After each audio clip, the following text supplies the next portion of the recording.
Hey, hello there, Riverland.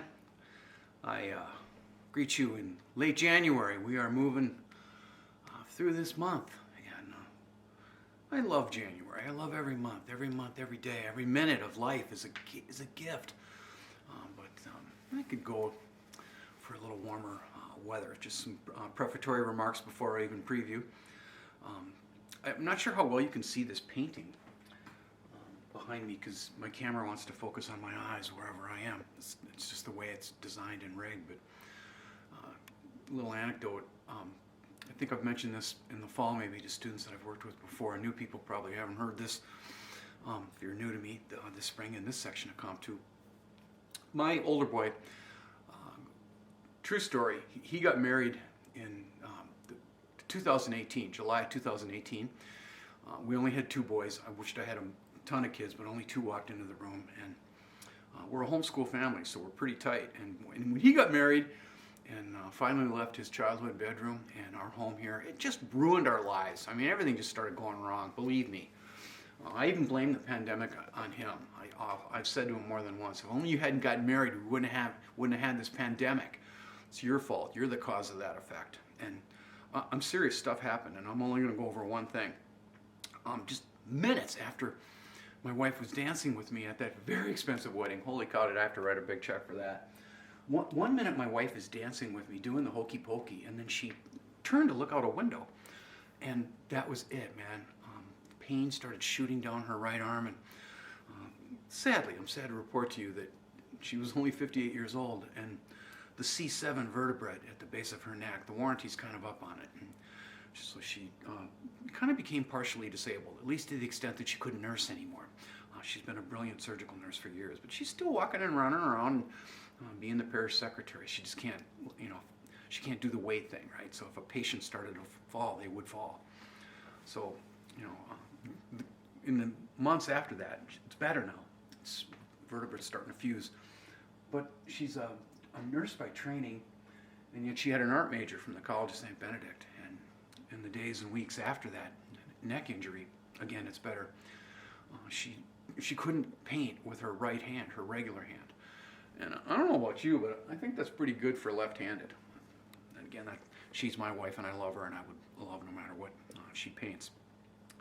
Another story that doesn't have anything to do with what I should be talking about.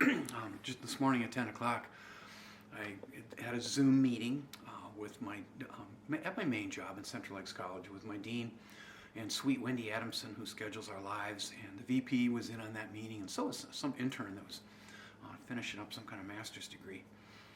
And the subject was my classes for next fall. And I don't know this yet, but I think in my department of 9, I think so far I'm the only one that is saying, I'm going back to my classroom. Put me back in E339. It's a room that I just adore, and I'm lonesome for it. I've been exiled from it. And I'm going home to it. And we had to have a couple conversations. One of their questions was,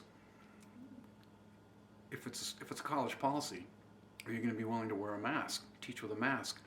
I'm like, I don't know about that. I at least agreed to teach with a visor. So I don't have mask muffle. I will teach with a plexiglass visor. And I'm sure I'll look excellent. So 3 minutes in and I haven't taught you anything. I think I'm going to go big with today's poem to kick off our week. 3 lessons this week. We got a full week. Even though it's Tuesday, you're going to have 3 of these vids coming your way. And I'm going to go with the most famous poet in the United States of America, possibly the most famous poet on earth. His name is Billy Collins, and he's reading here at the White House not that long ago. If you've worked with me before, you know that Billy is a friend of mine. I've hosted him 3 times, as expensive as he is, for my reading series. And people just love him. Now, I encountered just briefly in this moment the idea that I'm being redundant. I think I'm almost certain that some of you guys, Adam Wilder, you've probably seen this like twice already. But I think you can give students a great gift to put something before them again. This really bites me in the butt, that feeling up in Brainerd, because students will take 3-4 classes from me. And I'm just like, you guys, I only have so many ideas. And they're like, it doesn't matter, Johnson, we want to be here. And I'm like, okay, well, here's a redundancy, here's a redundancy, here's a redundancy. So here's my friend Billy Collins, who's a genius, and as you'll see, he's hilarious. Billy Collins at the White House. Gentlemen, Billy Collins.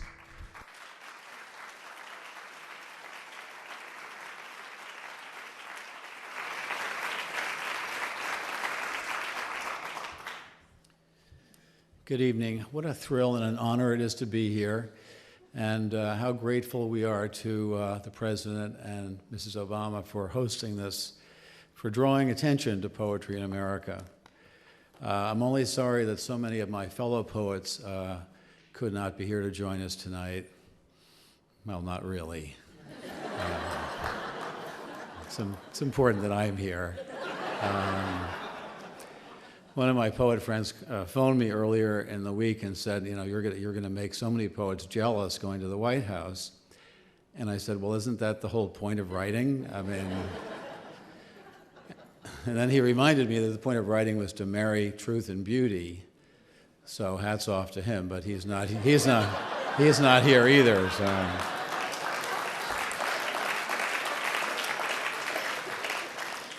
Well, I was told originally that I could read only one poem, but I pulled former poet laureate privilege, and I've extended it to 2 poems. So it's customary toward the end of poetry readings to give what is called the 2-poem warning.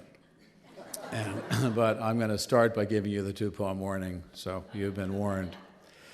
The first poem is called Forgetfulness, and it's a meditation on forgetting, and it begins with something called literary amnesia, that is, forgetting books you've read. Forgetfulness. The name of the author is the first to go, followed obediently by the title, the plot, the heartbreaking conclusion, the entire novel, which suddenly becomes one you have never read, never even heard of. It is as if, one by one, the memories you used to harbor decided to retire to the southern hemisphere of the brain, to a little fishing village where there are no phones. Long ago, you kissed the names of the 9 muses goodbye, and you watched the quadratic equation pack its bag. And even now, as you memorize the order of the planets, something else is slipping away, a state flower perhaps, the address of an uncle, the capital of Paraguay.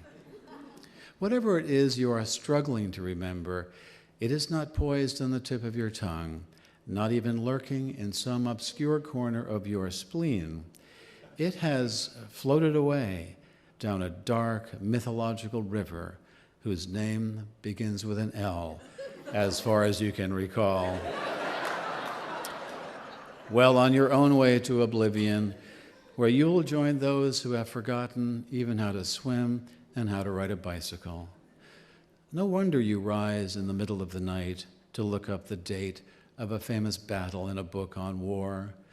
No wonder the moon in the window seems to have drifted out of a love poem that you used to know by heart.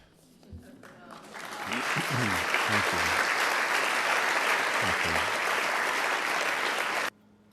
Again, I'm not a political person, so I wasn't doing that for any political purpose at all. I'm not a member of a political party. It's just not my thing. And even though I'm not much of a fan of him, Billy taught me something once. The first time he went to the White House, Bill Clinton was the president. And Billy reported to me that Bill Clinton knows poetry like nobody's business. Like, they stayed up late talking about American poets, and Billy wasn't quite prepared for that. But it is nice to think of a president as a poetry fan. So here's what I want to do today. I want to talk about the idea of suffering, which is part of what studying Greek tragedy is about. And then I want to do my best to go to Aristotle, his Poetics, and help you understand how it works. I mean, there's constituent parts, and sometimes when I'm talking about stuff that I know other English teachers talk about, it's just kind of our trade. I sometimes feel like a school marm in a flower print dress with like a beehive hairdo with pencil stick and all of it. And that might be a look I might go for one day. You know, you just might be surprised someday to see me come onto this camera wearing a flower print dress with the beehive hairdo. I'd have to get myself a wig, but I'll pick out a good one. And you know, when I'm teaching, you know, old-fashioned stuff, and this stuff is as old as the hills, and I'll get to it. And Then I've got something kind of scary for you at the end. We'll see how the time goes here. Put things simply, in the same way that I'm trying to get back to my classroom to teach live classes, even if I have to wear a mask or a screen, whatever, I'm also trying to go back to the world a little bit, and even though I'm also trying to be cautious. I don't know what's going on down in Mower County, but the virus is getting a little bit quieter here. We had only 20 cases today in Stearns County and 0 deaths. 6 weeks ago, we were having 400 or 500 cases a day in a county that has 160,000 people. Similarly, I'm trying to get back to a little ministry that I've had for 4 years because my pastor asked me to. It's actually 5 years ago. We've missed out on almost a whole year of it. 5 years ago, some of you know that my pastor asked my wife and I to be the nurses for the parish, which means that we, every Thursday morning, we would go to nursing homes and independent living centers and farms where people are shut in, elderly people. We help people die. We've helped a lot of people die across those 4-year periods. That 4-year period, got to have hobbies, and that button was paused with the pandemic. We couldn't do it. I still can't go into nursing homes and independent living centers, but I can go back to farms. And this past Sunday, I went to 4 farms. It was so hard for me at first, and now I just blow into those farmhouses like I own them. My wife is too nervous.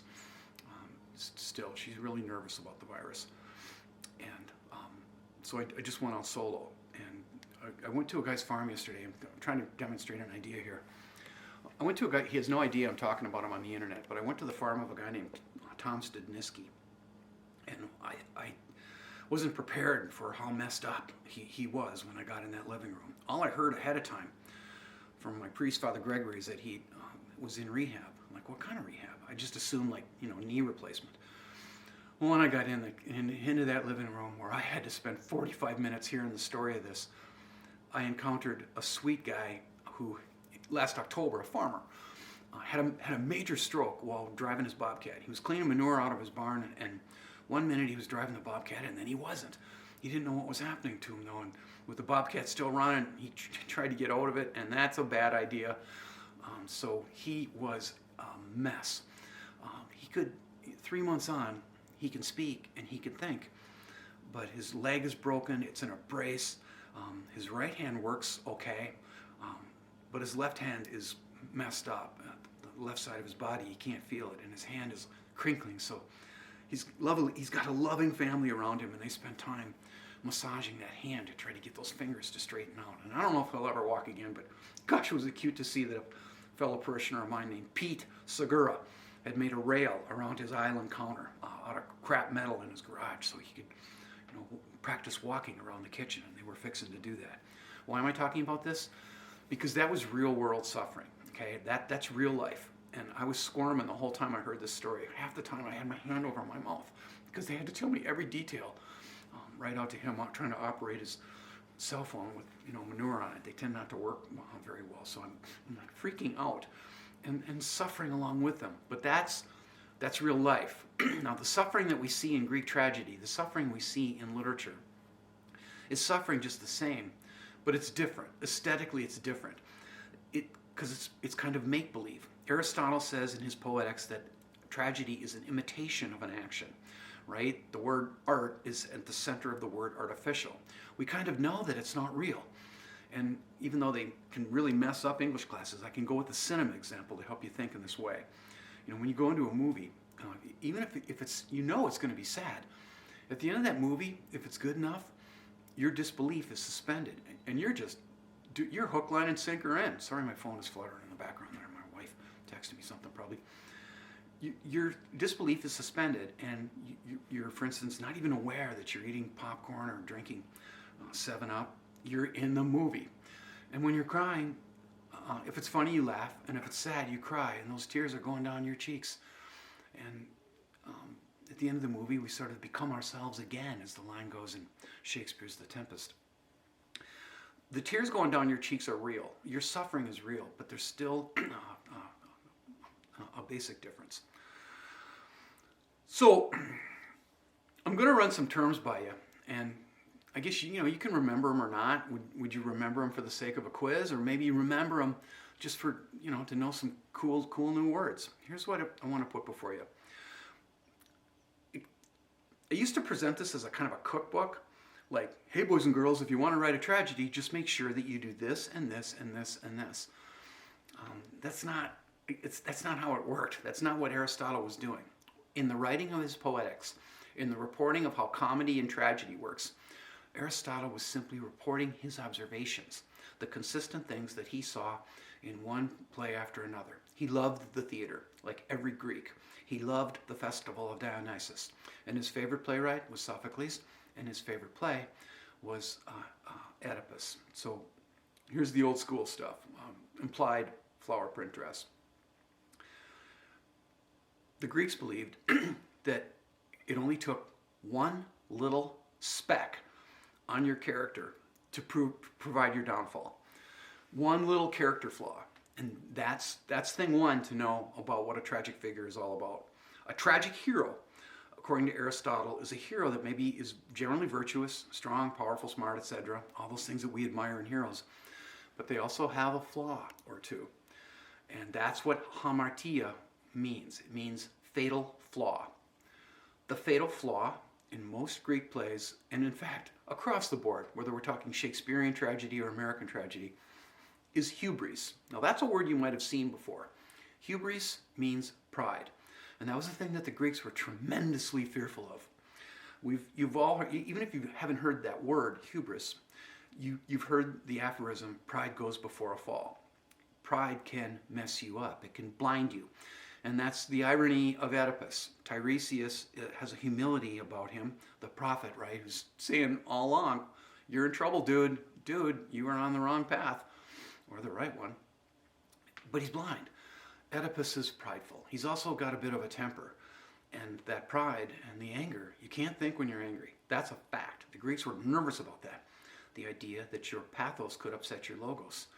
So his anger and his pride obfuscate his ability to see. And of course, in the end, he blinds himself. So there's a symmetry there. So we have the tragic flaw. We have the idea that the tragic flaw was often hubris. Now there's a very important third thing that you need to know about Greek tragedy, and that's anagnorisis. And I may be mispronouncing these words, which of course means I've been mispronouncing them for 34 years, maybe longer if you go back to my student days. Anagnorisis is a big deal. It simply means recognition. This is the moment that I'm sure the ancient audiences were really fascinated by. The Greeks loved the idea of somebody falling a long way, like Oedipus at the beginning. He's like this king, man, and he has a long way to fall, miles, to be humbled in the end. And anagnoris means recognition, perception. That's the moment where the characters go, oh my God, gosh, look what I've done. I've married my mother. I've killed my father. I've, turned loose an incestuous brood of kids. They're going to come back to haunt other people in this trilogy. That's all that means. I'm pretty sure that anagnoris happens in most tragedies, less so in American tragedies. I mean, if you've read the play, I'm dropping names now. If you've read Arthur Miller's Death of a Salesman, I'm not sure Willie Loman quite understands what's happening to him. I'm not sure Jay Gatsby and The Great Gatsby that some of you read with me in the fall. I don't think he gets it, right up to the moment where the gunshots come, when he's in the pool. He's just completely delusional. He's entered into the hallucination that Daisy Buchanan is somehow going to love him back. Another distinction. In American literature, the characters are not noble, royal, powerful. American tragedies in our theater, in this country, this vast, troubled country, they're always little guys. They're always just little people. Whether it's Miller, whether it's Tennessee Williams, August Wilson, they're just little people that are already on the edge, and all they need is a little shove to send them into the abyss. A little bit of a distinction. I'm certain I'm going to mispronounce the fourth thing here, peripeteia. I even went online to try to learn it, and I'm not even close. Peripeteia, as I've always said it, or peripeteia, means reversal, okay, or restoration. Because when everything gets, just torn asunder in tragedies, the playwrights almost very intentionally put things back together. It means restoration, reversal. Fortune is everything's okay again. And this is true of most tragedies, and there is one exception that my honors lit class up in Brainerd is going to encounter and inhabit really soon. And that's the greatest tragedy Shakespeare ever wrote, King Lear. Maybe not his best play, but it is his most extraordinary tragedy. And at the end of that play, I don't think things are put back together at all. I just see these dudes standing around looking at Kent going, now what? What do we do now, man? And Kent doesn't have any idea. He does not know what's next. The fifth element, although there's a couple other side things I got to talk about, the fifth element is catharsis. Aristotle had this idea that if you went to see a play and you experienced a great hero with a tragic flaw that might be or not pride, and saw that character learn and saw everything put back together, even though there's blood everywhere and the stage is littered with bodies, Aristotle had the idea that something catharsis would happen to you. You would learn. You would maybe say, I'm not going to do that. I'm not going to live in that way. I will not make a decision like that. I'll go in another direction. Catharsis means purging, which makes people think about an eating disorder, and I hope none of the men or women in this course ever have anything like that happen, but it actually refers to the release of pent-up emotions. Pent-up emotions. And Aristotle also believed that if you found yourself watching a tragedy and you experienced, sorry, that must be loud, I gotta clear my throat once in a while because I'm getting old. If you felt fear, if you feel pity when you study a character in a tragic drama, a tragic hero, well, that's also one of the tests. If you're fearful and if you feel empathy, sympathy, pity, and fear, you're in it. You're probably experiencing it. So let's end with something a little bit spooky. I don't watch movies anymore. I've said this probably already like 50 times to those of you that I've been working with since August. I'm kind of in flight from Hollywood. Hollywood movies, they're just too much for me. They're too profane and they're too pornographic, and I don't need anything like that in my life. I just want beauty and truth and goodness in great art. Not that great art can't be found in movies. But just because I don't go to movies doesn't mean I'm not aware of them. I've seen the internet, and I've got a computer. And we'll conclude this, strangely, with a little clip from a film called No Country for Old Men, which was made by the Coen brothers, who grew up in St. Louis Park, Minneapolis. The Coens, we can be proud of them. They started out as little kids making crap movies in their backyard in St. Louis Park with like a 16 millimeter camera. And you probably would have just watched them back then and gone, oh, the kid's just messing around. Well, two future filmmakers coming along, right? No Country for Old Men is based on a novel by Cormac McCarthy. And it's rough, okay? And why am I putting this before you? Because for a couple of reasons. If we're going to study heroes, and this ain't Greek, you'll see in a minute, we also need to be aware what Edmondson taught us. He wrote, every hero needs a worthy adversary. Remember that line? It's true. So in the studying of heroes, we are also studying villains. And I got some pretty serious villains coming your way. Here's an example, and here's also a problem. Evil villains can have a kind of an allure, right? They're often charismatic. Sometimes they're funny, as we'll see when we get to Iago and Othello. And this is a villain that I would call, partly because of the acting by Javier Chuago, or however you say his name, the actor himself is extremely charismatic. And it puts before you also the idea of chance and fate. And this villain, he's actually a psychopath who kills one person after another. He's an assassin. And his thing is coin tossing. He's always tossing coins. And his victims, or his non-victims, if they call the coin correctly, they got to call the coin. They got to call it heads or tails. There's no third choice. And this, oh, and by the way, for the whole film, I don't mean to wreck it for you, or maybe you do want to wreck it for you. This character controls the fates and destinies of people like a small god with this horrible weapon. And almost the entire film, he's in charge of fate until he has an accident. And there's that irony again. The Coens totally structured their heads with the Greeks. And as I taught Honors Lit yesterday, one of their films, Oh Brother, Where Art Thou, that I would highly recommend, is an entire retelling of Homer's Odyssey. So these guys, like me, owe a great debt to the Greeks. That's what structured their consciousness. Check this out, and I'll get another video to you hopefully midweek. Stay safe, you guys. God bless.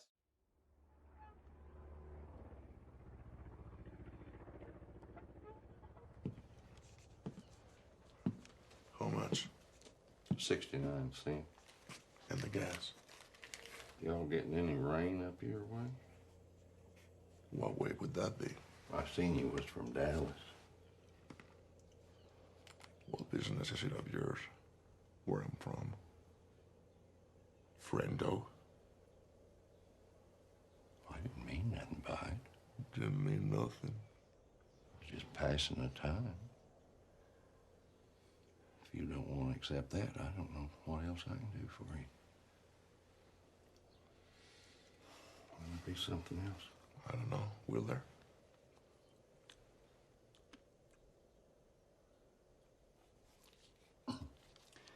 Is something wrong With what? with anything? Is that what you're asking me? Is there something wrong with anything? Will there be anything else? You already asked me that. Well, I need to see about closing now. See about closing. Yes, sir. What time do you close?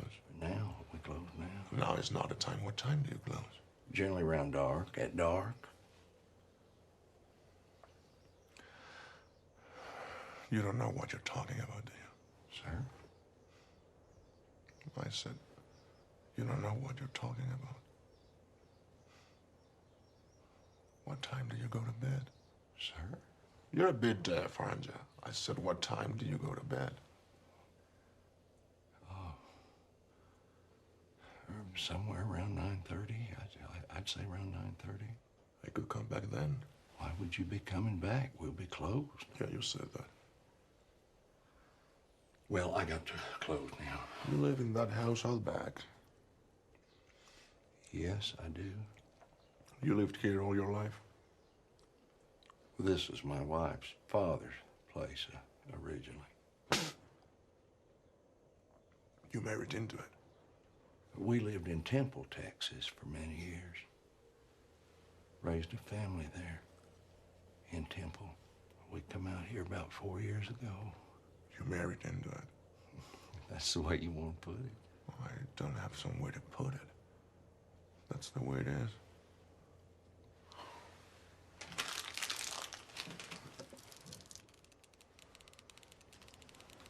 What's the most you ever lost on a coin toss?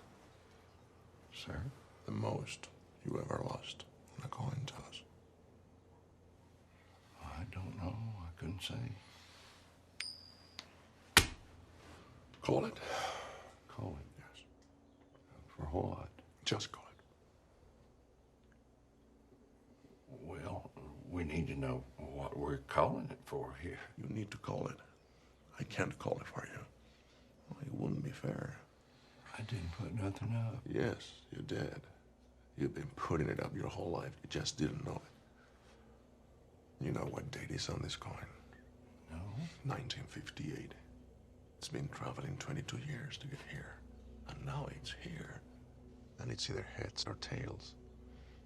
And you have to say, call it. Well, look, I need to know what I stand to win. Everything. How's that? You stand to win everything, call it. All right. Heads then.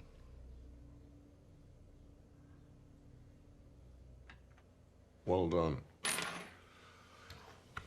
Don't put it in your pocket. Sir? Don't put it in your pocket. It's your lucky quarter. Where you want me to put it? Anywhere not in your pocket. Or it'll get mixed in with the others and become just a coin. Which it is.